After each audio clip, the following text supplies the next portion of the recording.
ಅಂತ. ಹೀಗಿರುವಾಗ ನಿಮ್ಮಲ್ಲಿ ನಾನು ಈ ರೀತಿಯ ಕಾಣುವುದಕ್ಕೆ ಸಾಧ್ಯ ಉಂಟೇ ಹೇಳಿ? ನಿಮ್ಮ ಕಿರುನಗೆಯ ಬಗೆಯೇನು ದೇವ?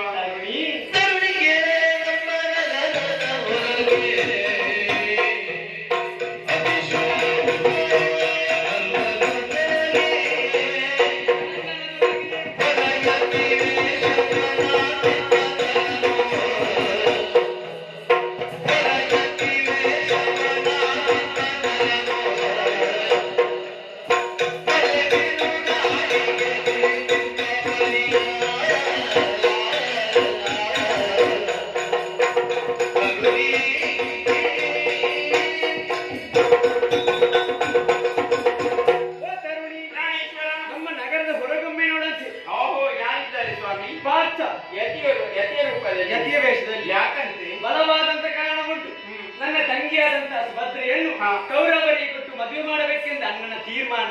ಈ ಮದುವೆ ಇಷ್ಟ ಇಲ್ಲದೆ ಹೋಗಿದೆ. ಅದಕ್ಕಾಗಿ ಪಾದ ಪೂಜೆಗೆಂದು ಬಂದಾಗ ಅಪಾರಿಸಿಕೊಂಡು ಹೋಗಿ ಮದುವೆ ಆಗ್ತಾನೆ. ಹಾಗಾಗಿ ಅದನ್ನು ನೆನೆದು ನಗುವುದಷ್ಟೇ, ನಗುವಿನ ಬಗೆ ಇಷ್ಟೇ. ಸಂತೋಷವಾಯಿತು ಸ್ವಾಮಿ. ನಿಮ್ಮ ಕಿರುನಗೆಯ ಬಗೆಯನ್ನು ತಿಳಿದವಳು ನಾನು. ಸುಭದ್ರ ಕಲ್ಯಾಣದ ನಿರೀಕ್ಷೆಯಲ್ಲಿರುತ್ತೇನೆ.